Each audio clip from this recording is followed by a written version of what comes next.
Hello everyone, स्वागत है आपका श्रीवर्स चैनल में। इस कहानी में प्यार भी है, मौत भी है और एक ऐसा राज छुपा हुआ है जिससे वो प्यार करती थी। वो मर चुका था पर एक दिन वो वापस आया। पर वो कैसे वापस आया? वही चेहरा पर एक नया रूप। तो चलिए स्टोरी शुरू करते हैं। एपिसोड के स्टार्टिंग में एनन किंगडम का कैपिटल दिखाया जाता है और सबसे पहले एक चिड़कोकली लड़की को दिखाते हैं। वो बोल रही है, ये ड्रेस इतनी लॉन्ग है, क्या होगा अगर मैं इससे गिर जाऊं तो? आज मेरा शादी का दिन है, मेरे सबसे इम्पोर्टेंट दिन, क्या तुम ऐसे ही खराब करोगे लीस? और लीस होती है ये कहानी की हमारी हीरोइन। वो बोलती है, मैं अभी इसे ठीक करती हूँ। जब वो अंदर जाती है, पीछे खड़ी हुई चुगलीखोर लड़कियां बोलती हैं, ये कितनी स्लो है, वो आपकी तरह बिल्कुल भी नहीं है प्रिंसेस अविस्का। फिर लीस जाती है और देखती है उसकी माँ की ताज होती है। फिर अपना सर पर लगाती है और सोचती है, ये मेरी माँ ने मेरे लिए बनाए थे। मेरी माँ बोली थी ये पहन के मैं एकदम फूल की तरह दिखूंगी। और उन्होंने मुझे ये भी बोला था, मुझे अच्छी तरह से पता है तुम बहुत सुंदर लगोगी जब तुम मार्क्वेज के साथ शादी के दिन पहनोगी। लीस एमिली, एनन के रानी से पैदा हुई वो एक प्यारी प्रिंसेस, मेरी माँ। लीस अपने माँ को बहुत याद करती है। जब 8 साल की उम्र में उसकी माँ चली गई, शाही परिवार के ब्लैक शिप की तरह पाया। अब पिताजी के दूसरी बीवी को ताज पहना गया और लीसा से सब कुछ छीन लिया गया। नई महारानी ने माँ की मुकुट भी ले लिया और मार्क्वेज के साथ उनकी खुद की बेटी अविस्का के सगाई होने का दावा किया और लीस को महल से बाहर कर दिया गया और वो एक छोटे से गांव में रहने लगी जहाँ वो अभी भी खुशी और प्यार पाने में कामयाब हुई है। पर एक दिन कुछ ऐसा होता है जैसे सब कुछ खत्म हो गया हो। फिर प्रेजेंट में आती है सीन और वो सोचती है, बहुत हो गया, मैं तो उसे याद करने के लायक भी नहीं हूँ, मुझे जल्दी करना होगा, अगर मैं ज्यादा देर करूंगी अब इसका गुस्सा हो जाएगी। फिर उसको एक आवाज सुनाई देता है। फिर सोचते है, ये कैसा शोर शराबा है, अभी तक तो सेरेमनी शुरू भी नहीं हुई है, ये लैंग्वेज तो शाही परिवार की लग रही है। जब दरवाजे खोल के देखती है, वहाँ पे शाही आर्मी अंदर घुस चुका होता है और महल को पूरी तरह अटैक कर चुके होते हैं। चिल्लाने की आवाज आती है, शाही आर्मी महल के घुस चुके हैं। वो बहुत डर जाती है। फिर सोचती है, क्या सारे सही से निकल चुके हैं महल से? क्या उनको पता है मैं यहाँ रह गई हूँ? क्या पिताजी कोई गार्ड को भेजेंगे मुझे ढूंढने के लिए? और तभी ये दरवाजा खुलती है और सामने बोलता है, मिल गई। वो सोचते हैं सिर्फ मौत ही इंतजार कर रहा है, नहीं मुझे हिम्मत रखना होगा। और उसी टाइम पे जिससे वो सगाई होने वाली थी उसको पूरी तरह से घायल हो चुका था वो। और तब लीस देखती है तो वो होता है मार्क्वेज है और वो आर्मी एक हाथ से ऊपर उठा के अपना तलवार निकालता है और उसके ऊपर वार कर देता है। लीस देख के बहुत ही डर जाती है और नीचे झुक जाती है। सोचती है, अब मेरी बारी है, मैं खुशकिस्मत होंगी अगर वो मुझे मार दे, क्योंकि वो कैदी बना देंगे। कौन जाने मेरे साथ क्या होगा। उनके शत्रु राज्य के प्रिंसेस के साथ मैं जीना चाहती हूँ पर ऐसे नहीं। और वो आर्मी उसके हाथ पकड़ता है। पर उस टाइम पे कुछ ऐसा होता है, उसे प्यार से उसकी आंखों से आंसू पोंछ देता है और वो बोलता है, ये युद्ध के टाइम पे क्या ये शादी करना सही है? और ये मूर्ख के लिए अपनी जान देने के लिए क्या तुम तैयार हो? जब वो आदमी से वो आवाज सुनती है, वो सोचती है कि ये आवाज, और वो उसी टाइम पे ऐसा आंखों में आंसू होते हुए डर के मारे वो बेहोश हो जाती है। फिर वो आर्मी अपना मास्क उतारता है। वो होता है एक एम्पायर का किंग बेलोंड। बेलोंड ऑर्डर देता है, सब कुछ मिटा दो, और वहां से बड़ा ही सिनेमैटिक वे में अपने हाथों से लीस को उठाते हुए बाहर आता है और एक प्यारा सा कहानी सुनाया जाता है। एक समय की बात है, बहुत दूर एक छोटा सा राज्य में एक सुंदर राजकुमारी रहती थी। फिर एक दिन एक दुष्ट जादूगर ने सुंदर राजकुमारी के बारे में सुना और उसे छीन लिया। राजकुमारी को बचाने के लिए कई लोग आगे आए, जिनमें ब्लैक नाइट भी, उसका साथी डस्टर्ड भी शामिल था। डस्टर्ड अपना मालिक के ईमानदारी से उसका साथ देता है। डस्टर्ड जलती हुई नदी, कांटों से भरा हुआ जंगल और घाटी और अनगिनत जालों से गुजरा। फिर दुष्ट जादूगर का अंत कर देता है और राजकुमारी को बचा लेता है। कोने में छुपा हुआ ब्लैक नाइट शैतानी मुस्कुरान लेके बोलता है, ओ डियर प्रिंसेस, मैं ही हूँ ब्लैक नाइट जो आपको बचाया है। लेकिन प्रिंसेस पहचान जाती है कि वो डस्टर्ड था जो सारा मुश्किल को प्यार करके बचाया है। और ब्लैक नाइट का झूठ पकड़ा जाता है और राजकुमारी और बहादुर डस्टर हमेशा खुशी से रहने लगे। सीन चेंज होता है और उस दिन की बात दिखाया जाता है जो उस रस्सी में लटका दिया गया था। लिस बोल रही होती है, क्या तुम्हें समझ नहीं आ रहा या तुम बस मूर्ख बन रहे हो? मैं तुमसे थक गई हूँ और मैं तुम्हें फिर कभी देखना नहीं चाहती। ये सब बेलोन सोच रहा होता है, सारा बात याद कर रहा होता है और गैरेज में लीस को ले जा रहा होता है। लीस उठती है और देखती है, मैं बहुत सो गई थी। आमतौर में इस समय खिड़कियों पोंछ रही होती। मुझे याद भी नहीं है मैंने कब ऐसा बिना काम किए आराम लिया था। उस दिन हार्टेनिस का सम्राट की तरफ से एक एग्रीमेंट आया था। शाही आर्मी ने एनन को एक तरफा एग्रीमेंट में मजबूर कर दिया था। एनन का साम्राज्य हार्टिनेस साम्राज्य को सौंप दिया जाए और हार्टिनेस का साम्राज्य एनन की राजकुमारी को अपनी दूसरी पत्नी के रूप में लेंगे, जिसका नाम है एमिली। ये सुन के वो लोग सोचते हैं अच्छा हुआ।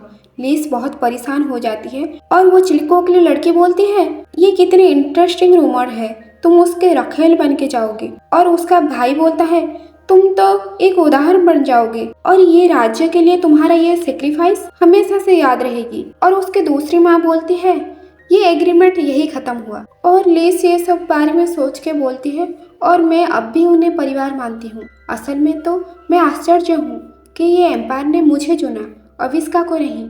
अगर मुझे किसी भी तरह से कष्ट सहना है तो मैं चाहूँगी कि कोई अजनबी मुझे कष्ट दे, चाहे वो मानसिक रूप से या शारीरिक रूप से। और कुछ दिनों से मैं डस्टर का ही सपने देखे जा रही हूँ। डस्टर वो है जिससे मैं 5 साल पहले प्यार करती थी। और वो हार्टेनिस एम्पायर में पहुंचते हैं और ऐसे ही 1 महीना बीत जाती है। तब लीस बहुत ही खुश नजर आती है। वो सोच रही जिंदगी सही चल रही है।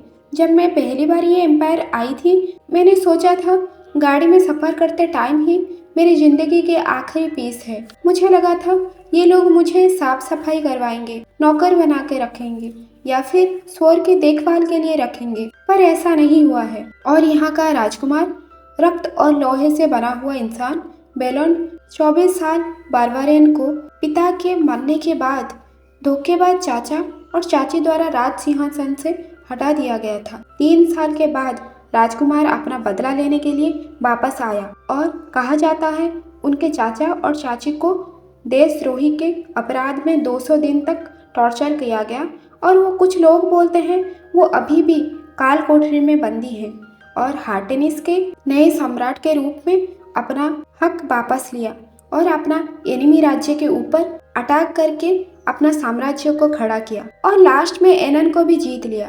लीस लेटी हुई सोचती है सम्राट इतने क्रूर और निर्दयी हैं। ये बात सुनकर मुझे बहुत घबराहट होती है, लेकिन उन्होंने मुझे आरामदायक बिस्तर दिया है और बहुत अच्छे खाना उसके साथ साथ, और यहाँ पे हर कोई मेरे साथ अच्छा बर्ताव करता है और मुझे अकेले रहने दिया जाता है। क्या ऐसा तो नहीं राजकुमार मेरे बारे में पूरी तरह से भूल चुके हैं? वो सोच लेती है वो तो ऑलरेडी औरतों के साथ बिजी होंगे। ऐसा हो वो मेरे बारे में उनको कभी याद ही ना आए और खुशी से घूमने लगती है। और दूर से ये सब बेलोन देख रहा होता है। मैड उसको क्या क्या खाती थी और उसके बारे में सारा डिटेल्स देता है और प्रिंसेस खाना देख के बहुत ही खुश हो गई थी। फिर मेड बोलती है उनका मंथली साइकिल को 5 दिन हो चुका है और शाही डॉक्टर ने आज चेक किए थे और बोले हैं कि लीस बहुत ही अच्छी तरह से रिकवर हो रही है। फिर बेलोन बोलता है चलो बहुत हो गया, आज रात उसे मेरे पास लाओ। लीस तब भी सोच रही होती है मुझे विश्वास नहीं हो रहा, उन्होंने मुझे ऐसे ही खुला छोड़ दिया है, मुझे तो बंदी करके लाया गया था। वो कैसे जानते हैं कि वह मुझ पर भरोसा कर सकते हैं? वो दीवार को देख के सोचती है इससे तो अच्छी खासी कमाई हो सकती है। सोचती है मुझे क्या हो गया है, मैं ये सब देख के आलसी बनते जा रही हूँ, मुझे खुद को संभालना होगा। आज की तरह गार्डन में फिसल के मेरा कपड़े गंदा नहीं कर सकती और राजकुमार के सामने मुझे पूरी तरह से छुप के रहना होगा। मेरी माँ गुजर जाने के बाद एनन परिवार बर्बाद हो गया है और मुझे राज्य से बाहर कर दिया गया और मैं एक छोटा सा राज्य में रहती आई थी, लेकिन मैं अभी भी उस जगह को याद करती हूँ। वहाँ के सभी दयालु लोग और प्यारे जानवर सबको धन्यवाद और मेरा प्यारा डेजर्ट को भी। लेकिन फिर उन्होंने ये सब भी मुझसे छीन लिया और सब कुछ चुरमार हो गया और मुझे वो दिन देखना पड़ा। मैं तुमसे थक चुकी हूँ, मैं तुम्हें प्यार नहीं करती। वो लोग बोले थे अगर मैं ऐसा बोलूँगी वो डस्टर को छोड़ देंगी, लेकिन यूरिक और एविस का अपना वादा नहीं निभाया, सिर्फ इसीलिए कि मैंने खुद वो चाकू नहीं पकड़ा था।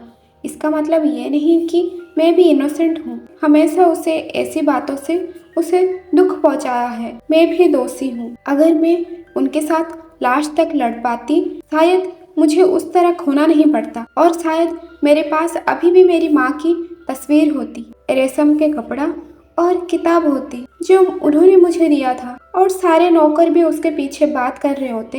ये कितने मूर्ख है, अभी तक तो मैं होती तो मर चुकी होती। लिस ये सब सुनती है और सोचती है मुझे परवाह नहीं है, लोग मुझे कितना मूर्ख समझे, पर मैं जीना चाहती हूँ। अब बहुत हुआ ये सब बात याद करके। मुझे यकीन है कि मैं जल्दी ही यहाँ से फिर खुशी ढूंढने का रास्ता मिल जाएगी। फिर उसी टाइम पे जो सुनती है वो शौक हो जाती है।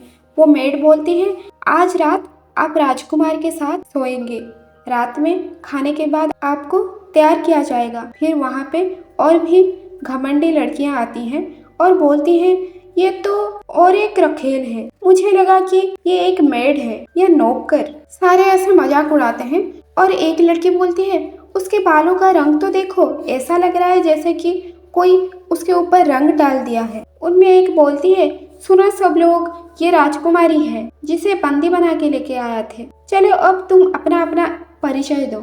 उसके बारे में एक एक लड़की अपने घमंड तरीके से कि इस राज्य के प्रिंसेस हूँ मैं, इस राज्य के प्रिंसेस हूँ, सारा अपना इंट्रोड्यूस बताते हैं। फिर लिस सोचती है ये तो यूरिक और एविस्का की तुलना में कुछ भी नहीं है, ये लड़कियां तो मुझे अभी तक मारा भी नहीं। फिर उससे तैयार किया जाता है। लिस डरी हुई होती है। तब मेड बोलती है क्या आपने बेलोन के बारे में सुना है, उनका शरीर बहुत बड़ा। फिर लिस सोचती है ये ऐसा बोल रही है जैसे कि नीचे भी एक हाथ है। वो मेड बोलती है उनके बारे में ये बोला जाता है कि वो रात भर बिना थके प्यार करते हैं। फिर वो सोचती है ये कैसा जानवर होगा, मैं कोशिश करूँगी बस लेटी रहूँ, उसके बाद दोबारा से मुझे ढूंढे ना।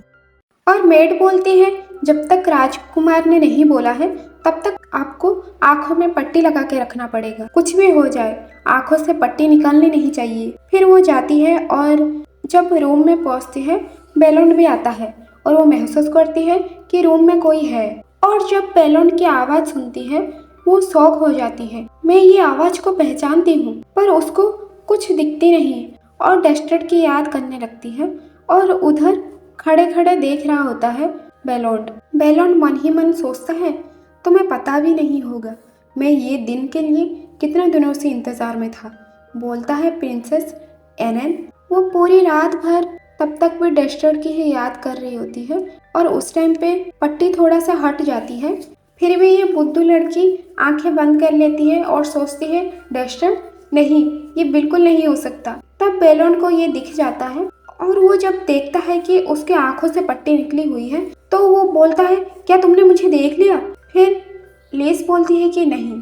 डस्टर बोलता है कि तब ठीक है। अगले दिन आती है और ये लोग कमरे के बाहर खड़ी रहती है मेड। लगता है इनको जानने की कुछ ज्यादा ही चुल मची है और वो लोग आपस में बात कर रही होती हैं। इससे पहले आज तक ऐसा कभी भी नहीं हुआ है। जब भी हमने दरवाजा खोला है तब ऐसा शोर शराबा और गुस्से में पाया है प्रिंसेस को, पर आज राजकुमार ने बोला है कि उसे सोने देने के लिए। फिर वो सोचते हैं कि असली बात तो हमें ही पता है अंदर क्या होता है। अगर इस जगह पे सरवाइव करना है तो ऐसा रहना होगा, ना हमने कुछ देखा है ना कुछ सुना है ना कुछ बोलना है। और उसके बाद दरवाजा खोलते हैं, देखते हैं, एकदम शॉक हो जाते हैं। फिर एक दूसरे से बात करते हैं, इसका मतलब राजकुमार ने आज पहली बार किया है। और लीस को उठाते हैं, उठिए माय लेडी, बहुत सुबह हो गई है। और जब वो उठती है वो सामने वो लोग होते हैं, फिर वो भी शर्मा जाती है लीस। फिर लीस को सजाया जाता है। लीस सोच रही होती है कितनी अजीब रात थी, मुझे ऐसा लगा कि मैं डस्टर के साथ हूँ और ये इंसान का एहसास मुझे मेरे प्यार का याद दिलाता है। और लीस के पास हर दिन रोज नया नया गिफ्ट भेजता है और वो बहुत ही खुश हो जाती है। मेड भी बोलती है आप उनके फेवरेट हैं, इस वजह से आपको बहुत सारे गिफ्ट मिलते हैं। और वो पुराने दिन याद करने लगती है। डस्टर बोलता है क्या प्रिंसेस, क्या आप हॉर्स राइडिंग करना सीखोगे? फिर लिस बोलती है तुम तो एक स्लेव हो, पर तुम्हें कैसे पता ये सब? फिर सीन प्रेजेंट में आती है और वो मेड बोली होती है आप उनके कितने फेवरेट हो, आप ये सब गहना पहनो और सब जल जाए। वो सोचती है मैं उन्हें जेलसी नहीं करवाना चाहती, पर मुझे छुप कर रहना पड़ेगा राजकुमार से। इसलिए वो लाइब्रेरी में जाती है और सोचती है यहाँ पे ही बहुत शांत जगह है और रोज रोज मेरे पास नए नए गिफ्ट आते हैं और मैं इससे थक चुकी हूँ, पर ये ना पता चल जाए कि राजकुमार को मैं यहाँ पे रहती हूँ। इसलिए लाइब्रेरी से छुपने के लिए अच्छी जगह और कोई हो ही नहीं सकता। तब आवाज़ आती है कि अरे जो किताब लेते हैं वो वापस क्यों नहीं करते, और इनको इतना भी वो नहीं कि वापस कर दें बुक्स। मैं तो यहाँ पे ढूंढ ढूंढ के थक चुका हूँ और सजा सजा के मैं कहाँ पे ढूंढूं बुक्स वगैरह, ये लोग बुक को इतना भी बुद्धि नहीं। उसके बाद ये सब जब सुनती है लिस जाती है और बोलती है क्या मैं आपकी मदद कर सकती हूँ? फिर उसकी मदद करती है। फिर वो बोलती है कि माय लेडी, मैंने तो आपको परिचय भी नहीं दिया। उसके बाद लिस बोलती है कि मेरा नाम इमिली है। वो बोलता है लिमिली, ओह इमिली, ठीक है लेडी, मुझे आपसे खुशी हुई मिलके। मैं हूँ इस एम्पायर का राजकुमार का छोटा भाई और मेरा नाम है डस्टर। जब ये बात सुनती है कि डस्टर, फिर वो शौक हो जाती है। फिर वो भागते हुआ जाता है। वो बोलती है कि अरे रुको, क्या हो गया? फिर वही बात सोच रही होती है कि डस्टर कैसे हो सकता है, और ये तो सिर्फ एनन की स्टोरी बुक में था और ये नाम कोई भी यूज़ नहीं करता है, और इसे कैसे पता इस नाम के बारे में? और डस्टर और इसकी आंखें भी। फिर सुबह होती है, उठती है। आज मैं बहुत सुबह उठ गई और सामने देखती है और एक लेडी होती है और वो बात करने लगती है, बहुत ही अच्छे से बात करती है। और लिस सोचती है मुझे लगता है ये बाकी घमंडियों की तरह नहीं है, ये भी बिल्कुल मेरी तरह ही है, क्यों ना मैं उसके साथ दोस्ती कर लूँ। फिर वो दोस्ती कर लेती है और लिस बोलती है कि सुबह जो हुआ था उस बारे में बोलती है और वो लेडी सब कुछ बता दी है। वो है राजकुमार का छोटा भाई और वो जाना जाता है, वो सबके साथ प्रांग करता है, हंसी मजाक करता है, पर ये दोनों बिल्कुल ही अलग हैं। वो बहुत प्रांग करता है और हमारा जो किंग है बहुत ही खतरनाक है।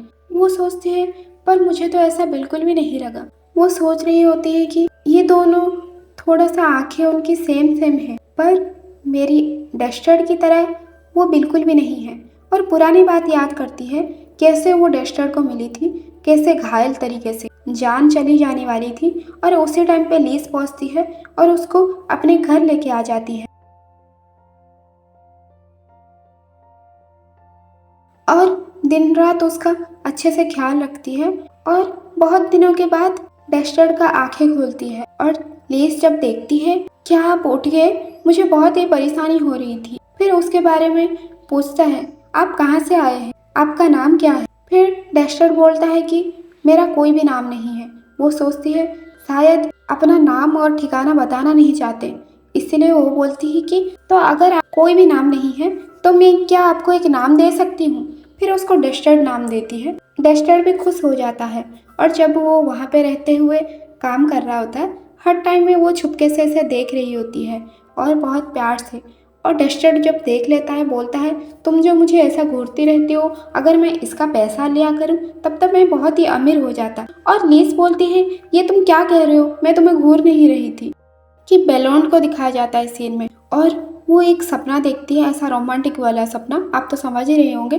फिर जब वो आंखें खोलती है, अरे मैं ये ऐसा क्या सपना देख रही हूँ, फिर शर्मा जाती है वो। अगले दिन आता है और महल का सीन दिखाया जाता है और वहाँ पे सारे लोग उसे सब कुछ समाधान करने के लिए बोला जाता है।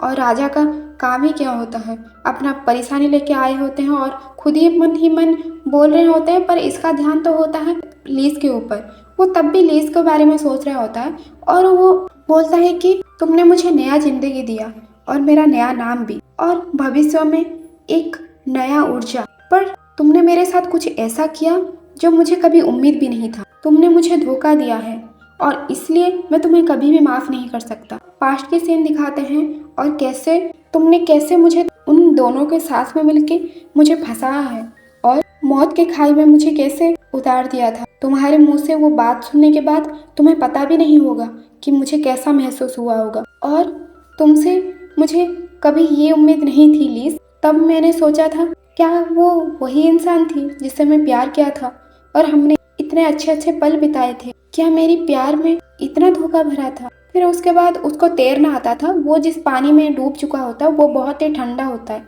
फिर भी वो सरवाइव करके बच गया होता है। और कुछ दिनों के बाद का सीन दिखाया जाता है। वो महल में वो महारानियों बाहर निकलते हैं और सारी उनकी जय जयकार कर रहे होते हैं। तब जब देखता है एमिली, फिर सोचता है कि ये तो बहुत ही अच्छे कपड़े पहने हैं और इन लोगों के साथ बहुत ही खुश लग रही है। इसका मतलब वो मुझे सच में धोखा दिया। और ये बात सुन के वो बहुत ही गुस्से में आ जाता है। वो लोग बोल रहे होते हैं कि आप कुछ बताइए महाराज, आप बताइए अभी किसका डिसीजन सही है। फिर वो उनको बोलता है कि अभी तुम लोग जाओ और ये बात फाइनल हो चुका है। उसके बाद वहाँ से वो आ जाता है। मेड को बोलता है कि लीज को बोलो कि ग्रीन हाउस में आए, मैं वहाँ पे उसका वेट कर रहा हूँ। फिर लीज को अच्छे तरह से तैयार करके ग्रीन हाउस में भेजा जाती है। लीज पहुँचती है और जब उसको ऐसी कपड़ों में देखता है और उसे देखते ही रह जाता है। सोचता है कि इस एम्पायर के कपड़े में बहुत ही सुंदर लग रही है और उससे बोलता है कि, और तब भी उसे आंखों में पट्टी ही दिया जाता है। तब तक वो पता भी नहीं है लीज को कि वो कौन है और उसका चेहरा भी नहीं देखी। बेलोन बोलता है कि मेरी आवाज़ को फॉलो करो और मेरे साथ आओ। जब उसका देखता है उसको वापस से प्यार आता है। फिर वो खुद को संभाल लेता है, नहीं मुझे ये टाइम प्यार नहीं है। और मन ही मन सोचता है लीज डियर प्रिंसेस, तुम्हें अंदाज़ा भी नहीं है मैं तुम्हारे साथ क्या करने वाला हूँ और तुम्हें सब कुछ दिला के एकदम से सब कुछ छीन लूँगा तुमसे। और तब तुम्हें सही से पता चलेगी कि तुमने मेरे साथ क्या किया था और धोखा मिलना पे कैसा महसूस होती है। जब उसको देखता है उसका मन में लाल टपकने लगता है। उसके बाद सारे काम खत्म करके थक हार जाते हैं। फिर बेलोन बोलता है कि तुम मेरी हर बात मानते हो, मैं तुमसे बहुत खुश हूँ और तुम्हें जो मन है तुम वो मांग सकते हो, तो बताओ तुम्हें क्या चाहिए। तब लीस बोलती है कि मुझे कुछ नहीं चाहिए, मैं बस अपनी आंखों से आपको देखना चाहती हूँ।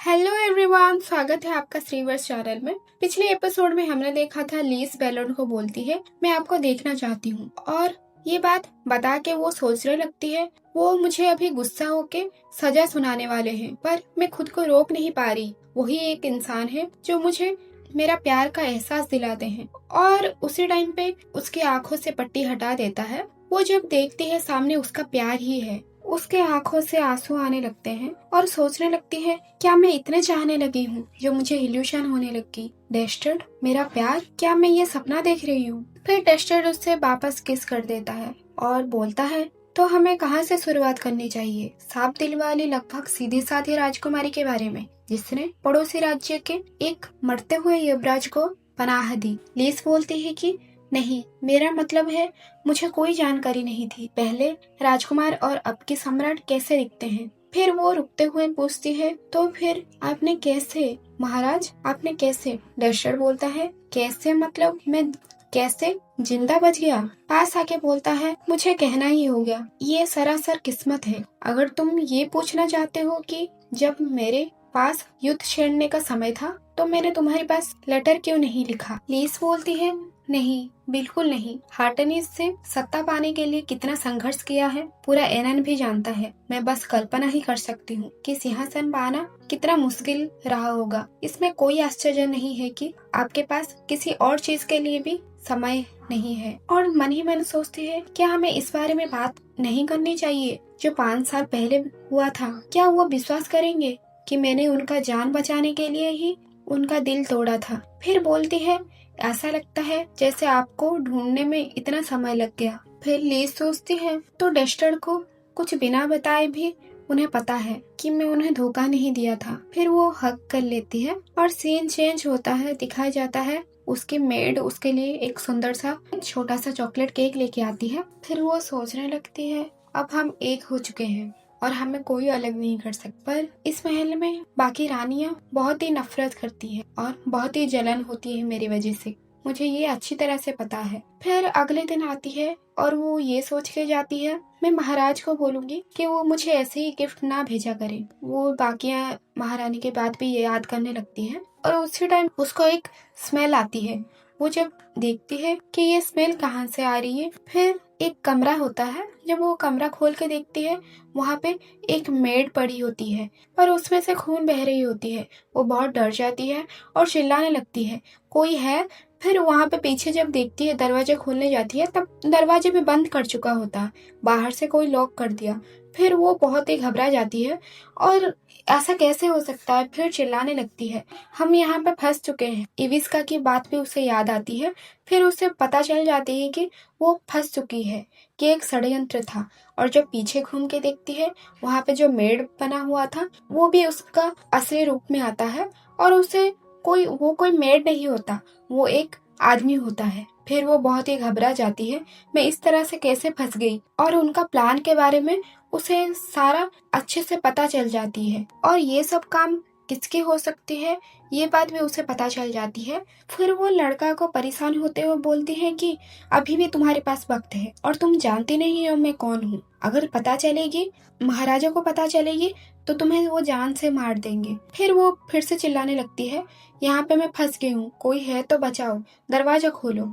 उसके बाद उसके हाथ से भी खून बहने लगता है और वो लड़का बोलता है, मुझे माफ करिए, मुझे ऐसा करने के लिए कहा गया है। फिर वो भी देखती है कि वो कांप रहा होता है वो लड़का। फिर वो लड़का बोलता है, ये डोर अभी खुलने वाला नहीं है, अभी अगर आप ऐसे ही चिल्लाएंगे बिल्कुल नहीं खुलेगी। तभी तो आप ऐसे चुप रहिए और मुझे मेरी बातों का विश्वास कीजिए कि मैं आपको कोई भी हानि पहुंचाना नहीं चाहता, मुझे बस ये सब करने के लिए कहा गया है। फिर वो भी सोचने लगती है कैसे मोनाबेला दूसरों को परेशान करती है और उसे समझ आ जाता है ये सब मोनाबेला की ही हरकतें होगी। फिर वो लड़का बोलता है, बात करना बंद करिए और मुझे माफ करिए, मुझे ये सब करना ही पड़ेगा। और उसका बाल बिखरने लगता है और उसके कपड़े भी फाड़ने लगता है। लेस भी बहुत डर जाती है और उसी टाइम पे दरवाजा खुलता है और वो धड़ाम करके नीचे गिरती है और चारों तरफ जब देखती है कि मेड के साथ साथ वो प्रिंसेस मोनाबेला भी है और सिपाही को लेके भी आ गई है।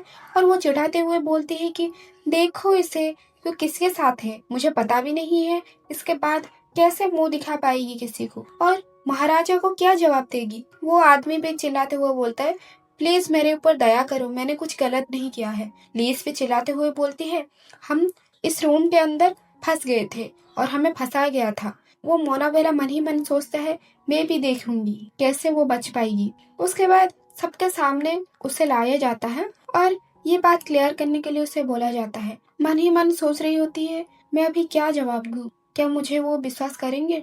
और उसी टाइम पे डस्टर बोलता है, तुम चलते हुए कैसे फंस सकती हो, और मुझे अच्छी तरह से पता है जब जरूरत पड़ती है उसका मदद करने के लिए तुम चले जाते हो। फिर वो सोचती है, पर आपको कैसे पता। डस्टर बोलता है, मुझे अच्छी तरह से पता है, तुम्हारे हाथों से ही पता चल रहा है कि तुमने दीवार में कितने जोर से धक्का मारा था। अगर ऐसा नहीं होता, तुम्हारे हाथ की निशान ही बता रही है, तुमने कितने फोर्सफुली दीवार को खोलने की कोशिश किया था। और वहाँ पे जितने भी लोग होते हैं वो सारे बात करने लगते हैं, ये सब क्या हो रहा है और ये एनन की लैंग्वेज हमें तो समझ में नहीं आ रहा। उसके बाद लीस बोलती है कि मुझे माफ करिए, मैं अगली बार ध्यान रखूंगी। और वहाँ पे जो लोग होते हैं वो बोलते हैं, आपको माफी मांगने की कोई जरूरत नहीं है, बाकी महारानी भी सबक सीख पाएंगी। ये सब बातें सुन के डस्टर बहुत गुस्से में आ जाता है और उसी टाइम पे डस्टर का छोटा भाई वो आता है और बोलता है कि माफ करिएगा, मैं बहुत लेट हो गया, पर मैं अभी आ गया हूँ जब सारा क्वेश्चन का आंसर और सारा बात का पता चल जाएगी और मैंने सारा डिटेल्स और मैंने सारा विटनेस के साथ में आया हूँ और मैं आपको। उसके बाद बोलता है कि पहला विटनेस को आगे लाया जाए। वहाँ पे एक छोटी सी बच्ची आती है। डस्टर का भाई बोलता है, ये रही हमारा पहला विटनेस। उसका बात बताती है, ये यंग लेडी हमारे महल में काम करती है, गलती से महारानी मोनाबेला का कपड़े वो खराब कर दी, जिसके वजह से वो कपड़ा जल गई थी। उसके बदले महारानी मोनाबेला ने उसके सिस्टर को तो कुछ नहीं कर पाई, पर उसको बड़े भाई को टारगेट किया और उससे ये कहा कि अगर तुम मेरी बात नहीं मानोगे, इस कपड़े का दाम वो छोटी बच्ची के बदले उसका भाई भी कुछ भी करने के लिए तैयार था और उसे बोला गया, अगर तुम मेरी बात नहीं मानोगे तो तुम्हारे बहन को बेचा दिया जाएगा। फिर वो लड़का को बोला गया, ये कपड़े का दाम 7,000 गोल्ड कॉइन है और तुम अगर नहीं दे सकते हो तो तुम्हें मेरी बात सुनना होगा या फिर मैं तुम्हारी बहन को बेच दूंगी। इस वजह से उसे ये सब करना पड़ा है और उसे भी फंसाया गया और प्रिंसेस लीज को भी फंसाया गया है यहाँ पे। फिर वो घमंडी लड़की बोलती है कि नहीं, वो झूठ बोल रहा है, ये सच नहीं हो सकता, ये सब कुछ झूठ है। डस्टर का भाई बोलता है, और वो जो कपड़े की रेट है उसका रेट का भी मैंने पता कर लिया है। वो कपड़े का दाम 5,000 गोल्ड कॉइन है, 7,000 नहीं। उसके बाद वो घमंडी लड़की सोचती है, क्या यहाँ पे बहुत सारे लोग हैं पर उनको एग्जैक्ट रेट पता भी नहीं होगा और मैं क्या बहाना करूँ। फिर डस्टर बहुत ही गुस्सा हो जाता है जब प्रूफ हो जाता है कि लेस की कोई गलती नहीं है, उसे फंसाया गया था। तो वो ऑर्डर देता है, प्रिंसेस मोनाबेला के साथ साथ तुम्हारे पूरे परिवार को बंदी बनाया जाए। लेस सोचती है कि वो मुझे इतने अच्छी तरह से जानते हैं और वो मुझे एक बार भी सवाल नहीं किया, मैंने वो रूम के अंदर क्यों गई, क्या मुझे इतना विश्वास करते हैं। उसके बाद बोला जाता है, प्रिंसेस लेस आप बताइए आपकी क्या राय है। वो देखती है पीछे वो बच्ची खड़ी हुई, फिर वो बोलती है कि मैं बताना चाहती हूँ इस बारे में, और ये लड़का का कोई भी गलती नहीं है, उसने मुझे बिल्कुल भी नुकसान नहीं पहुंचाया, वो मेरे साथ कुछ भी बदतमीजी नहीं किया। वो जो रस्सी लगा होता है, रस्सी बांधा होता है, वो रस्सी भी खोल दिया जाता है और उसी टाइम पे और उसकी छोटी सिस्टर भी आके हक कर लेती है। डस्टर भी बोलता है, मैं तुम्हें वापस पूछ रहा हूँ, तुम मुझे सही सही सच बताओ। हाँ योर हाइनेस, प्रिंसेस लेस जो जो बात बोले हैं वो सब सच है, मैंने बस जो जो मुझे कहा गया था, धमकियां दिया था, इसलिए मैं ये काम करने के लिए मजबूर हुआ। उसके बाद बाकी महारानियां भी बोलते हैं, इसमें हमारे कोई गलती नहीं है, ये सब मोनाबेला की प्लान था, इसमें हम बिल्कुल भी भागीदारी नहीं है। और वो मोनाबेला चिल्लाते हुए बोलती है, आप ये चीप नौकरों के बात कैसे विश्वास कर सकते हैं, और मैं ये एम्पायर के रानी हूँ, आप लोग मेरी बात कैसे नहीं विश्वास कर सकते। फिर वो उसे बंदी बना के उसे खींचते हुए ले जाते हैं। डस्टर ऑर्डर देता है अपने थाइस में बैठने के लिए, प्लीज यहाँ पे आओ, ये मेरा ऑर्डर है। उसके बाद और बहुत भी लोग आए होते हैं, वो खत्म होता है, खत्म होने के बाद सारे चले जाते हैं और बहुत ही ऐसा रूमर्स फैल जाते हैं, बहुत अनाप शनाप बातें बोल रहे होते हैं, उसके बारे में भी बोल रहे होते हैं। देखते हैं ये कितने दिन तक चलेगा, माना ये सुंदर है पर देखते हैं ये भी कितने दिन तक टिक पाएगी। और भी लोग बात करते हैं, कहीं ऐसा तो नहीं महाराज की इसी प्रिंसेस से ही, एम्पायर की कोख से ही उनका वारिस निकलेगी। ये सब बातें लीस भी सुन लेती है और सोचती है, ये बात तो मेरे दिमाग में भी नहीं है, मैं क्यों चाहूंगी सेड्यूस करने के लिए, वो मुझे इतनी अच्छे से समझते हैं, क्या मेरे लिए उनके मन में इतनी गहरी फीलिंग्स है। आज जो हुआ मैं उसके लिए, पर बैलन के पास तो और भी कई सारे वाइफ हैं, वो जो बोल रहे थे वो सही बोल रहे थे। पता नहीं कितने दिन, जब वो मेरे लिए इंटरेस्ट कम हो जाएगी तब वो दूसरे के पास चले जाएंगे। ये सोच के वो उदास हो जाती है और पीछे से बेलोट आ जाता है, फिर पूछता है, ऐसा कौन सी बात है जो तुम्हें सता रहा है, क्या मैं जान सकता हूँ। उसके बाद वो हंसती हुई बोलती है कि नहीं, ऐसी कोई बात नहीं है। फिर बेलोट बोलता है कि तुम बिल्कुल ऐसे ही हो जैसे तुम 5 साल पहले थी, भले ही कितनी मुश्किल हो फिर भी तुम हंसते हुए टाल देते हो बात को, पर अभी बात कुछ अलग है, मैं तुम्हें अच्छे से पहचानता हूँ। फिर उनके बीच में प्यार और रोमांस होना शुरू हो जाते हैं। फिर सारा काम खत्म होने के बाद वो एक जगह पे लेट जाते हैं। लीस उसके छोटा भाई के बारे में बोलती है कि अगर वो नहीं होते तो आज मैं गलत ठहराती, वो बहुत ही अच्छे हैं। उसके बाद वो बेलन भी बोलता है, हाँ वो ज़्यादातर लाइब्रेरी में बिताता है टाइम, वो मेरा बहुत ही मददगार है। फिर वो बोलती है, मुझे बहुत ही खुशी हुई, और उसको थोड़ा थोड़ा नींद आने लगती है। फिर वो बोलती है कि तुम्हारे साथ ऐसे लेटे रहना, ऐसा लगता है कई सदियों से जैसा मैं तुम्हारा इंतजार में थी, और मुझे इतना सुकून दिलाता है। फिर वो बोलती है कि डस्टर, क्या तुम्हें याद है मेरी माँ की एक फोटो मेरे पास, वो अभी मेरे पास नहीं है, यूरिक और एविस्का ने वो जला दिए हैं। फिर बोलती है कि जब तुम्हें वो षड्यंत्र में फंसाया गया था और तुम्हें जान से मार देने की कोशिश किया गया था, तब मैं तुम्हें बचाने के लिए कोशिश किया था। तब उन्होंने बोला था अगर मैं ऐसा करूंगी तो तुम्हें वो छोड़ देंगे, पर उन्होंने उनका वादा नहीं निभाया। जब मैंने देखा कि तुम वो पहाड़ के ऊपर से नीचे गिर गए, भागते हुए तुम्हारे पास आ रही थी, पर उन्होंने मुझे खींच लिया और मैं गुस्से में यूरिक के ऊपर हाथ उठा लिया था। उस गुस्से की वजह से उसने मेरी माँ की सारा चीज मिटा दिया। पर खैर, मैं इसलिए शुक्रगुजार हूँ वापस से तुम्हारे साथ मिल पाई। और ये सब बातें सोच के वो बहुत ही शौक हो जाता है और सोचता है कि मैं कितना गलत था और मैंने लीज के ऊपर इतना नफरत किया। मैं उससे प्यार करता हूँ पर उसके साथ साथ भी इतना नफरत किया, और मेरी लीज 5 साल पहले जैसे थी अभी भी वैसे ही है। वो सब जो जो छीना गया था वो सारा मैं उसे वापस दिलाऊंगा और खुश रखूंगा। मुझे माफ़ कर देना लीज, मैं तुम्हें समझ नहीं पाया और तुम पे उंगली उठाया, तुम पे सारा दोष दिया। अब से ये गलती दोबारा नहीं होगी और मैं वापस मेरा प्यार पा चुका हूँ। और उसे प्यार से देखने लगता है। उसके बाद सीन चेंज होता है और लीज बहुत बिजी रहने लगती है। जितने भी क्लासेस होते हैं वो सारी क्लासेस अटेंड करती है और उसमें पॉलिटिकल साइंस, हिस्ट्री से लेके सारी क्लास वो करती है और बहुत बिजी रहती है। और उनके राज्य में एक फेस्टिवल होने वाला था और उस चीज़ के लिए बहुत ही प्रिपरेशन चल रही होती है। ये फेस्टिवल में सारे राज्यों के लोगों को बुलाया गया है। उसमें वो याद करने लगती है, शायद इविस्का और यूरिक को भी बुलाया गया होगा। और उसी दिन वो दो नमूने पहुंचते हैं हार्टेनिस के एम्पायर में और सीन चेंज होता है और दिखाया जाता है लेस के पास मेड ने टी लेके पहुंचती है और वो खुश होते हुए बोलती है, महाराज ने आपके कितने ख्याल रखते हैं, ये सिर्फ आपके लिए स्पेशल टी है और डॉक्टर से पूछ के आपके लिए बनवाया गया है।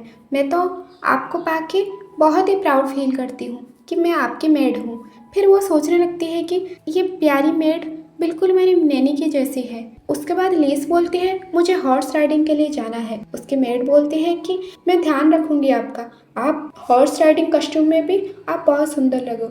और उसके दोस्त के पास वो मिलने जाती है शाम में लीस, और उसका दोस्त बोलती है कि बिल्कुल घबराना मत, अगर वो लोग आएंगे भी उनके सामने मत जाना। लीस बोलती है कि ये वीक के लिए उनका नाम नहीं है, हो सकता है वो ना आए। फिर वो उसे हक कर लेती है और वो अपने महल में आती है। फिर सोच रही होती है कि अभी भी वो इविस्का और यूरिक आने में 1 हफ्ता है, अभी वो आने नहीं वाले हैं। फिर उसी टाइम पे वो जब जाती है, एप्पल गिरते हैं। वो जब उसे उठाती है, हेल्प करने की कोशिश करता है। फिर वो लड़का को देखता है, मैंने तो इसे कभी नहीं देखा और इसके कॉस्ट्यूम भी अलग लग रहा है, ऐसा लग रहा है ये तो एनन से है। और वो लड़का उसे एक छोटा सा चिट देता है। देखती है कि वो लड़का गायब भी हो चुका होता है। जब खोल के देखती है, वहाँ पे लिखा होता है कि, और वो एक ट्रैप होता है और इविस्का और यूरिक की प्लान होता है। वहाँ पे लिखा गया होता है कि किसी को कुछ पता नहीं चलना चाहिए, हम लोग उस रूम पे हैं और तुम अभी के अभी आओ, तुम्हारा नैनी को भी हमने बंदी बना लिया है, 10 गिनने तक तुम्हें अभी के अभी हमारे पास पहुँचना चाहिए। और वो डरते हुए जाती है, नैनी को कोई नुकसान ना करना। फिर भागते हुए जाती है और वहाँ पे ये दोनों नमूने काउंट कर रहे होते हैं, 8, 9, 10 करके। फिर दरवाज़ा खोलती है, फिर बोलती है कि मैं 10 गिनने तक आ गई हूँ और नैनी कहाँ है। उसके बाद यूरिक बोलता है, देखो ये घमंडी लड़की आ गई और इसको देखो तो।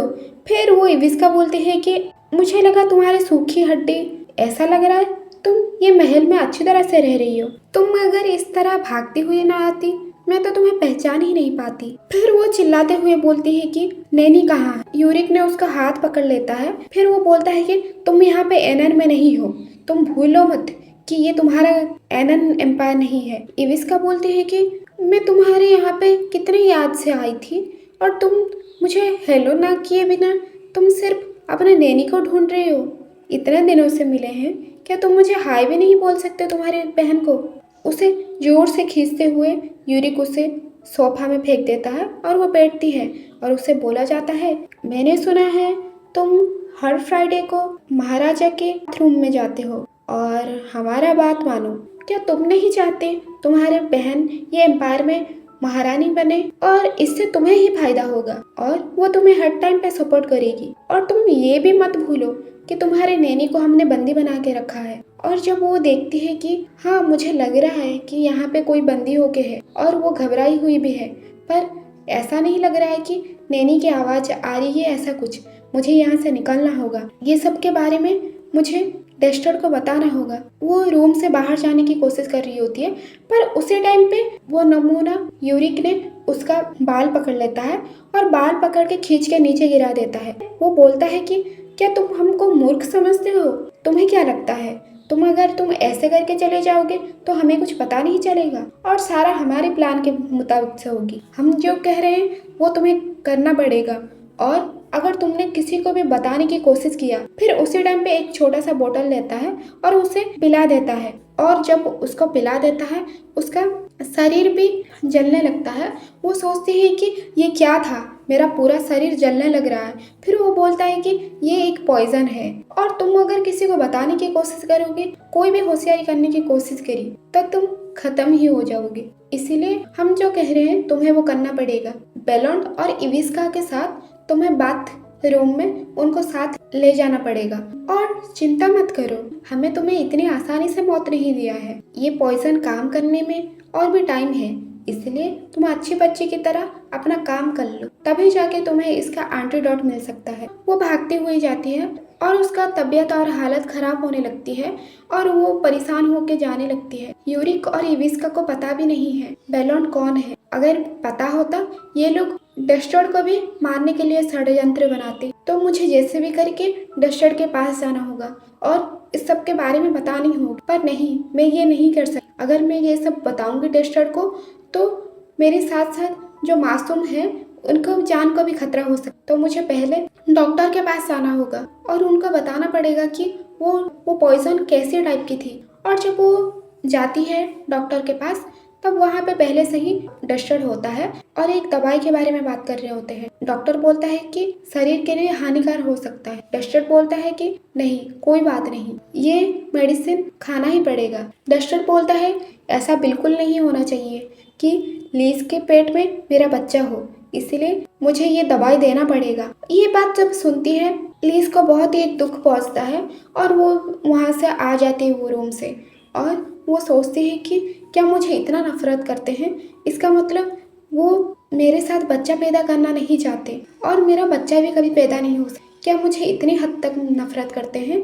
आज तक मैंने तुम्हें जितना प्यार किया है, मुझे नहीं लगा था कि मेरे लिए तुम्हारे मन में इतनी नफरत भरी है। क्या तुम मुझसे इतना नफरत करते हो जो तुम मेरे साथ बच्चा पैदा भी करना नहीं चाहते?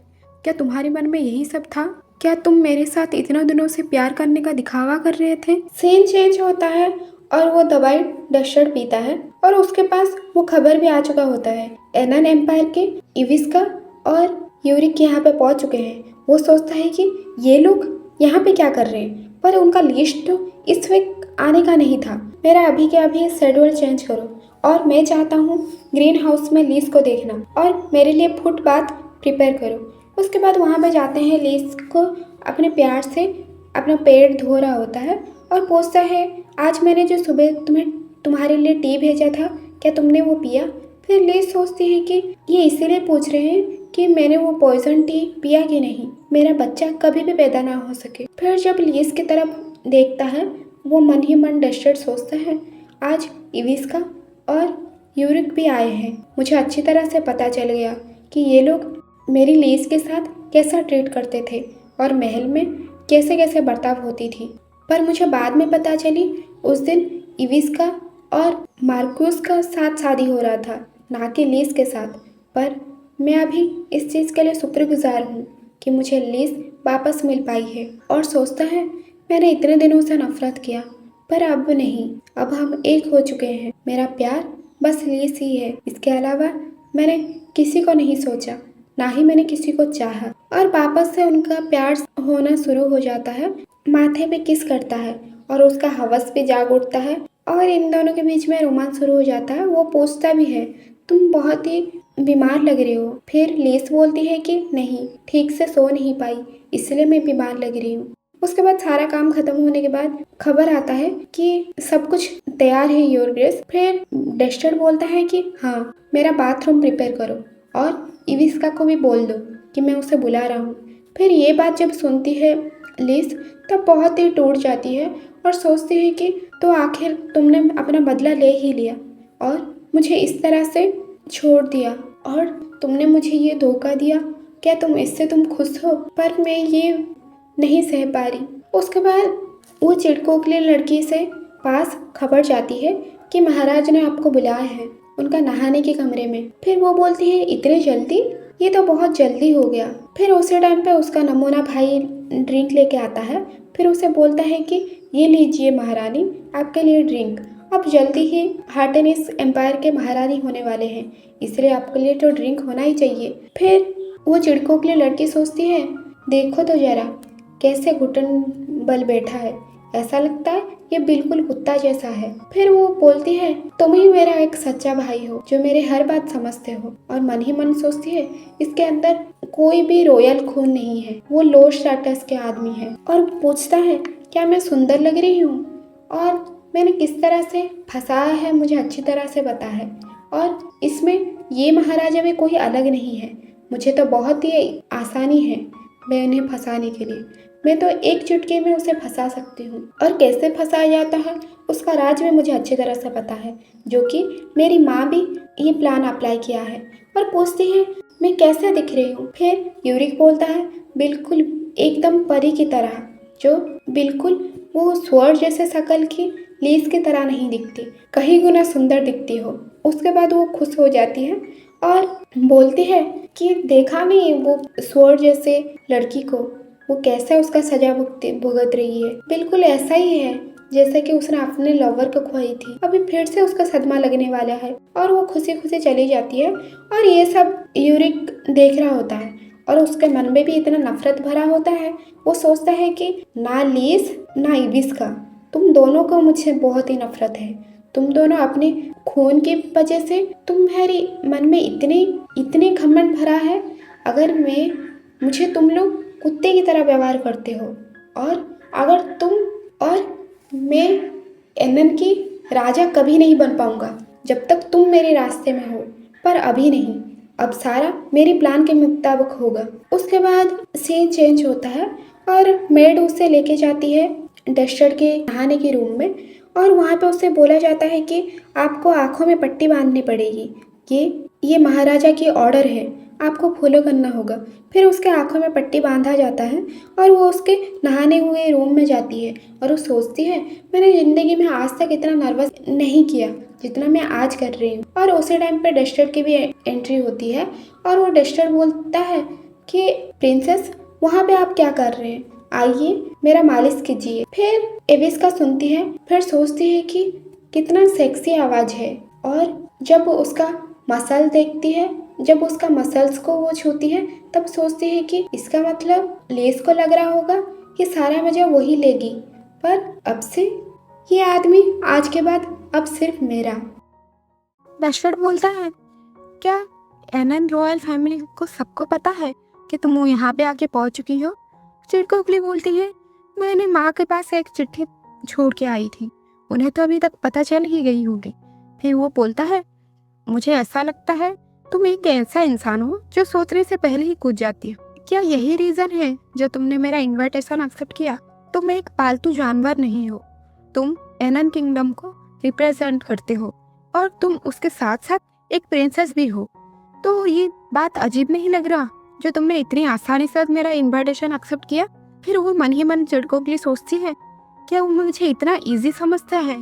क्या वो मुझे चिढ़ा रहा है और वो मुझे नीचे दिखाना चाहता है? खैर, मैं एक बार ये साम्राज्य की महारानी बन जाऊं और इतना तो मैं सह ही सकती हूँ। उसके बाद वो बोलती है, मैं ऐसे ही कितनों का इनविटेशन रिजेक्ट किया है और मैं किसी को भी चांस नहीं देती, पर आप अलग हो, आप ये साम्राज्य की महाराजा हो और मैं हमेशा से आपकी प्रशंसा की है योर ग्रेस।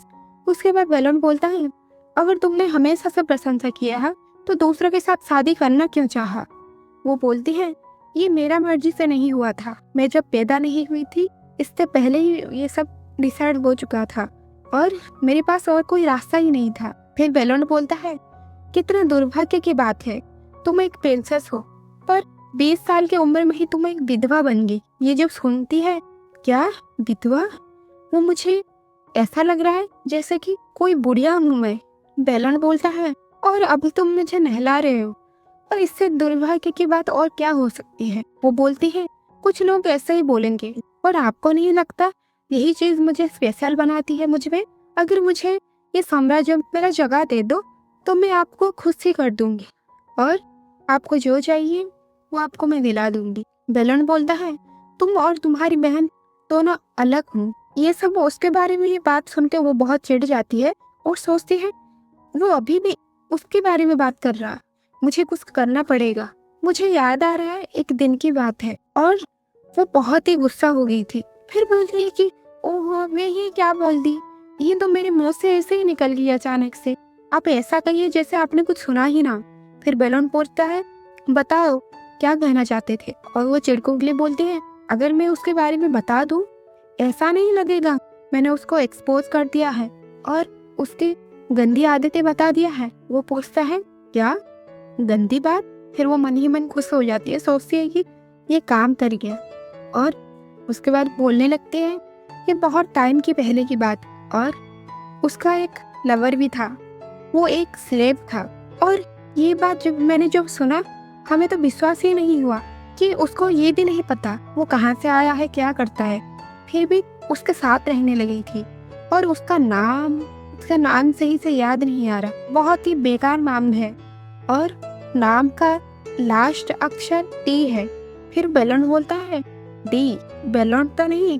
फिर वो बोलती है, नहीं मेरा ये मतलब नहीं था डी कैसे हो सकता। आप वो नौकर के साथ कैसे खुद को कंपेयर कर सकती हो वो नौकर के साथ। 5 साल पहले की बात है, एक ठंड नदी में उसे गिरा दिया गया था। फिर वो चिड़कों के लिए बोलती है, ऐसा लग रहा है कि इस बारे में आपको सब कुछ पता है, क्या लीस ने आपको सब कुछ बता चुकी है। फिर वो उठता है वो बाथटब से और उसके हाथ पकड़ता है और गुस्से में उसका आंखों से वो पट्टी निकाल लेता है।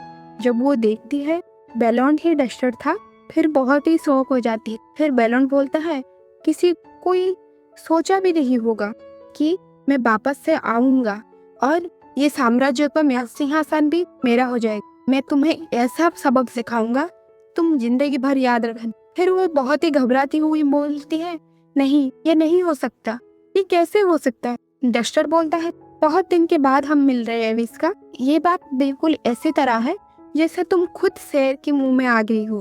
फिर उसको पास्ट की बात याद आती है और डस्टर बोलता है, माफ करना पर मैं आपकी बात एक्सेप्ट नहीं कर सकता। फिर वो बोलती है कि मुझे समझ नहीं आ रहा, मैंने जो तुम्हें ऑफर किया है कि तुम बस मेरे हो जाओ और तुम अगर मेरी हो जाओगे तो मेरी महल में भी तुम्हारे लिए एक जगह होगी। फिर मन ही मन सोचती है, लीज इतना गुड लुकिंग मैन को डिजर्व ही नहीं करती, तो मुझे इसे जैसे भी करके पाना होगा।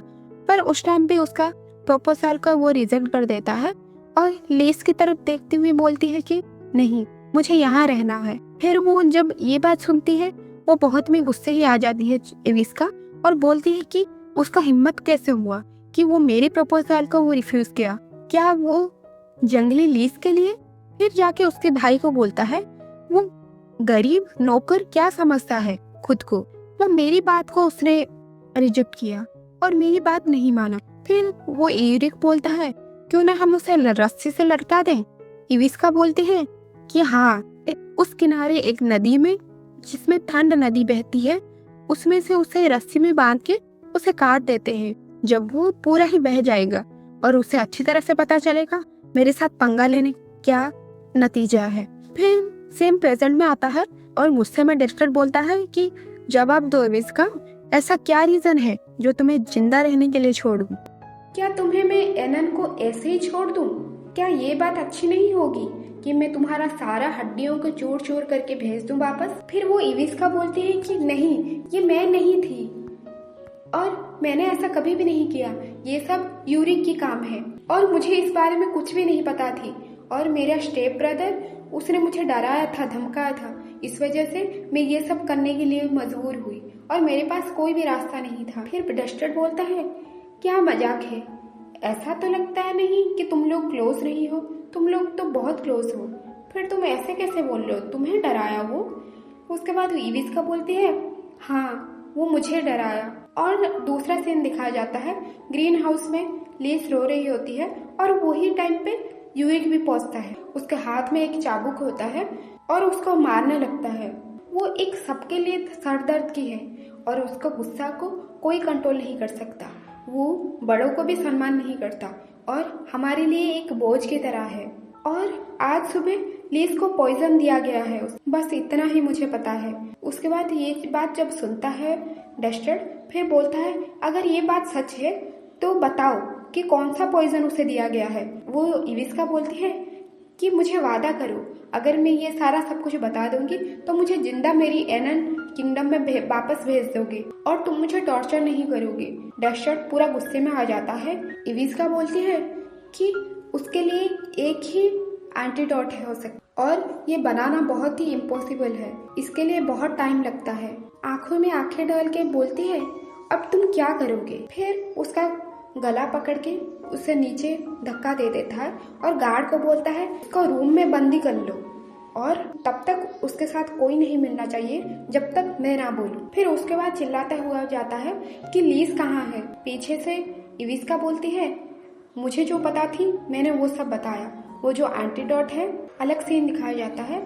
पूरी तरह से घायल हो चुकी होती है लीज। वो सब याद कर रहा होता है डस्टर कि लीज को पॉइजन दिया गया है और वो कमीना 5 साल पहले मुझे मारने की कोशिश किया था और मेरी खुद की एम्पायर में मेरे होते हुए लीज को मारने के लिए चाहा। ये सब मेरी गलती है। जब मैंने सुना कि वो पहुंच चुके हैं तो मुझे लीज के पास पहुंचना चाहिए था और मैंने जब देखा कि डॉक्टर के पास भी वो लीज आई थी पर मैंने उसे कोई भी सवाल नहीं पूछा। मुझे उसके ऊपर ध्यान देना चाहिए था।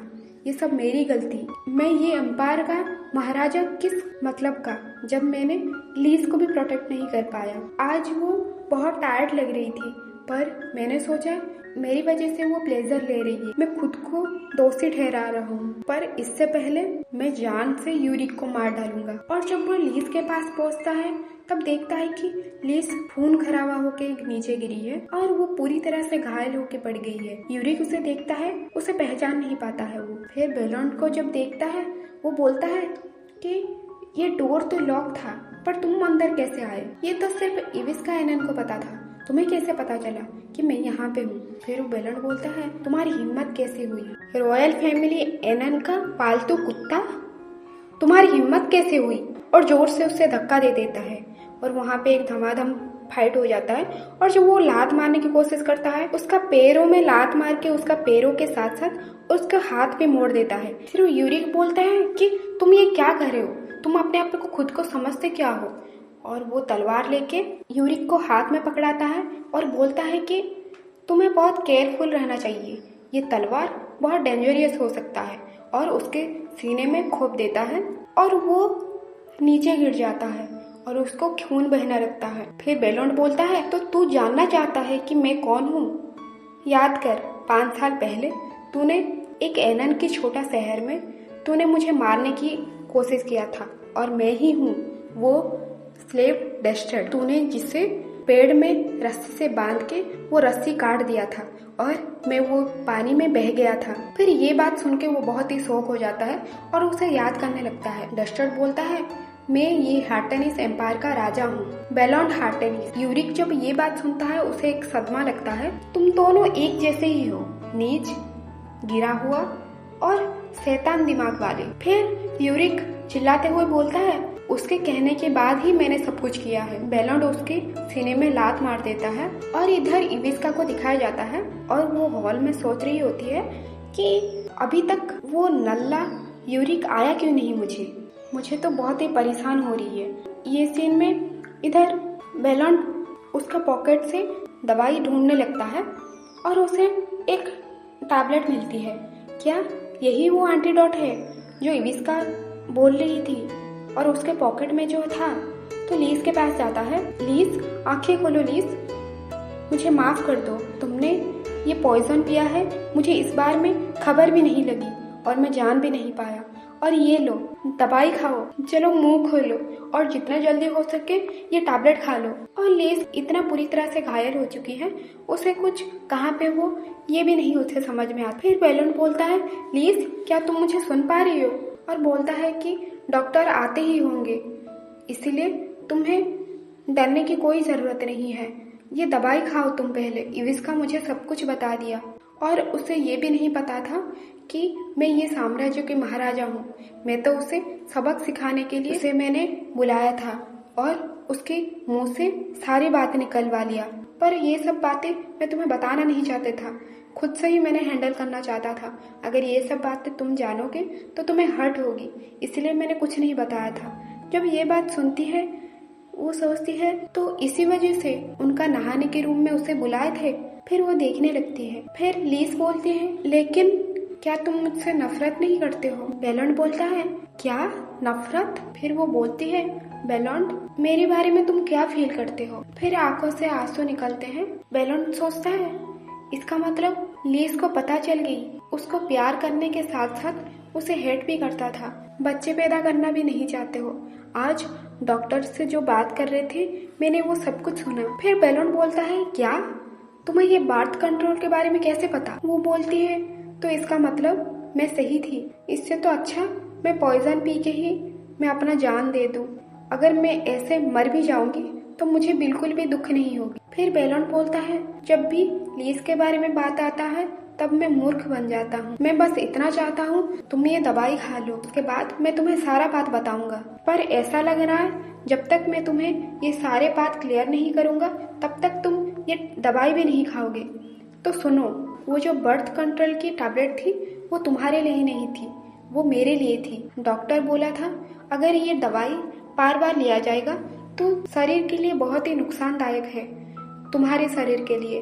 तो इसीलिए चाहा, यही रास्ता मैंने अपनाया था। अगर वो बर्थ कंट्रोल मेडिसिन अगर तुम्हें दूंगी, मैं नहीं चाहता था तुम्हारा हालत खराब हो, इसीलिए। और दूसरा भी ऑप्शन था पर मैं वो रास्ता चुनना नहीं चाहता था, इसीलिए मैंने वो दवाई लेने के लिए शुरू किया। उससे मैंने बोला कि ये बात जैसे लीज को पता नहीं लगनी चाहिए, अगर पता चलेगी तो उसे बहुत बुरा लगेगा।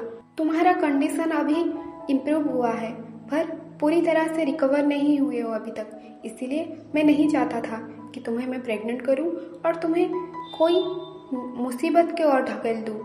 इसलिए वो मेडिसिन डॉक्टर से कह के मैं खुद लेने का सोचा था। फिर लीज ये सब बात सुन के बोलती है, अगर ऐसी बात है तो आज सुबह जो मुझे हर्बल टी दिए थे उसका क्या मतलब है? फिर बोलता है कि ये सिर्फ तुम्हारे बॉडी के लिए था और तुम्हारी बॉडी को गर्म रखने के लिए।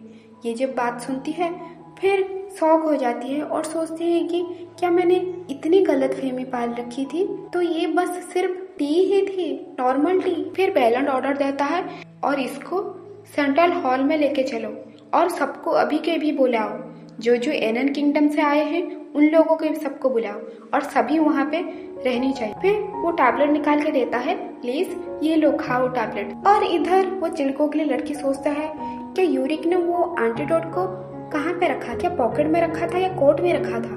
फिर उसे अच्छी तरह से याद आती है कि उसने तो उसके पैंट पॉकेट में रखा था। और वो इडियट यूरिक अभी तक मेरे साथ कांटेक्ट क्यों नहीं किया, मेरे पास आया क्यों नहीं? ये मेरा भाई है पर कोई काम का नहीं है, एक नंबर का नालायक है। क्या उसे ये भी नहीं पता कि मैं इतने टाइम से यहाँ पे बंदी हो के हूँ? मुझे अभी तक पता भी नहीं चल रहा कि उसने वो दवाई पाया भी कि नहीं। अगर वो दवाई नहीं पाया होगा तो कैसी बात होगी? उसका प्यार करने वाली लीज, ये महारानी, उसके हाथों ही मारा जाएगा। फिर बेलोंड और इन दोनों की तो खैर मुझे तो बहुत ही मजा आएगा। फिर शैतानी मुस्कुरान बोल के बोलती है, ऐसा ही हुआ होगा। फिर अगले सीन में फिर लीज को दिखाते हैं और वो बोलती है कि नहीं, ये उसका दवाई नहीं हो सकता। जो पॉइजन मुझे पिलाया गया था वो पॉइजन अलग दिखता है, ये नहीं हो सकता। फिर सीन चेंज होता है और वो सभा में सबको बुलाया जाता है। वो हॉल में एनन के सारे जो आए थे वो लोग भी होते हैं और वहाँ पे उसे लेटा दिया जाता है यूरिक को। वो लोग बात कर रहे होते हैं, ऐसा नहीं लग रहा है ये प्रिंस यूरिक का है, हमें पहले जानना होगा कि यहाँ पे क्या हुआ और इतने रात को सारे लोग को यहाँ पे बुलाया क्यों गया है। और उसके साथ साथ लीज को भी लेके आते हैं और सारे लोग फुसफुसाने लगते हैं। लीज आती है और उनका रिएक्शन कुछ अच्छा नहीं होता एनन के लोगों का। डेस्टर का छोटा भाई उसे बैठने के लिए जगह देता है, प्लीज आप यहाँ से बैठिए लेडी एमिली।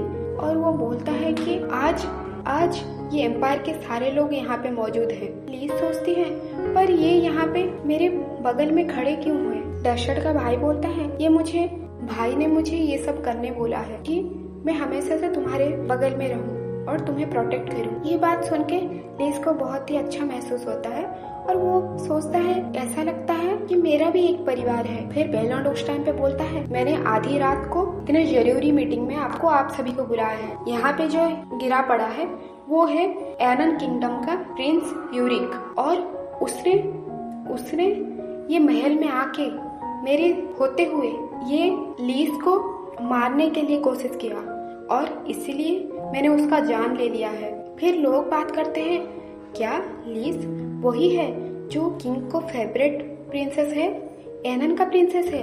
ये सब बात करने लगते हैं। बेलॉन्ड बोलता है, और उसने अपनी खुद की बहन को ही जान से मारने की कोशिश किया है। फिर एनन के लोग बोलते हैं कि नहीं, ये नहीं हो सकता, प्रिंस ये सब कैसे कर सकते, कोई गलतफहमी हुई होगी।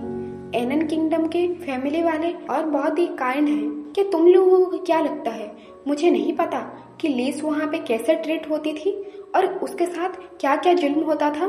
फिर वो ऑर्डर देता है कि इविस्का को लेके आओ। फिर उसे इविस्का को खींच के लेके आते हैं। वो चिल्लाते हुए बोलती है कि तुम लोग यहाँ पे खड़े खड़े मुंह क्या देख रहे हो, कुछ करो। फिर उसे बोलता है कि मैं अब तक तो तुम्हें जान से मार दिया होता, फिर भी लीज के वजह से मैंने अभी तक तुम्हें जान से नहीं मारा हूँ, और तुमने लीज को पॉइजन देने की कैसे कोशिश किया। फिर वो इविस्का बोलती है कि मैंने कुछ नहीं किया, ये सब यूरिक एनन का काम है और वही ने मुझे ये सब करने के लिए मुझे फोर्स किया था। और वो मेरे साथ साथ लीज को भी बहुत नफरत करता है क्योंकि उसमें रॉयल ब्लड है ही नहीं और वो बहुत ही जलता था। फिर बेलॉन्ड बोलता है कि तुमने अभी जो जो सारा बोला, क्या तुम्हारे पास कोई प्रूफ है? फिर वो लीज के तरफ उंगली दिखाते हुए बोलती है कि मेरी बहन वही है जो मेरी विटनेस है।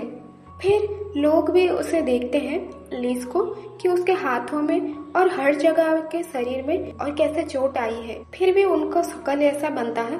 लीज ये सब देख के सोचती है, ये लोग अभी भी नहीं बदले और कभी बदल भी नहीं सकते, हमेशा मुझे स्लेव की तरह ट्रीट करते आए हैं और इनके लिए मैं कोई भी मायने नहीं रखती। फिर मन ही मन थोड़ा मुस्कुराते बोलती है कि मुझे अच्छी तरह से पता है, तुम ये कभी सोचा भी नहीं होगा कि तुम्हारे प्लान के मुताबिक ये चीज बिल्कुल भी नहीं हुई।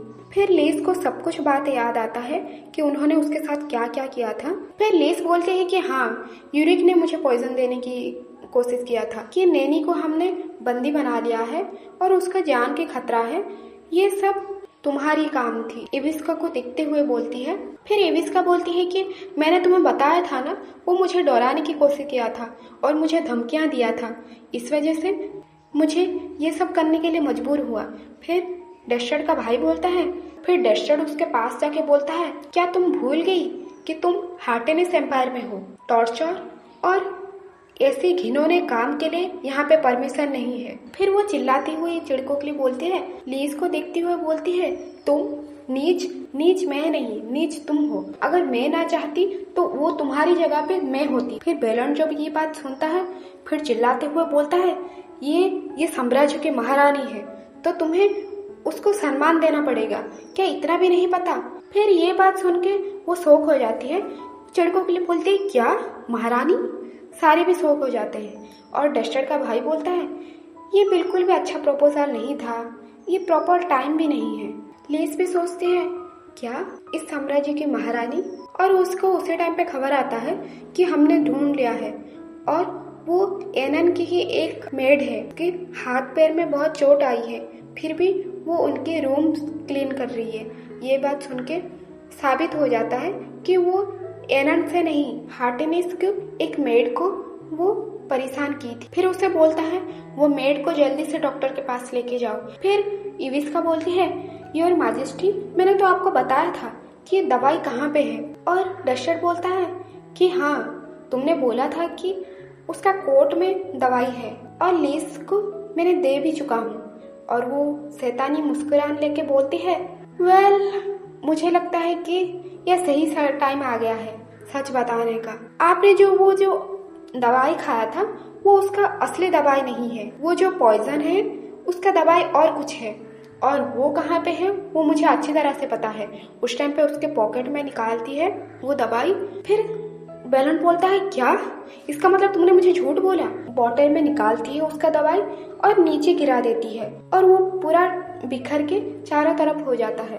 फिर बोलती है ये था इसका असली दवाई। फिर वो मुस्कुराने लगती है हा हा करके।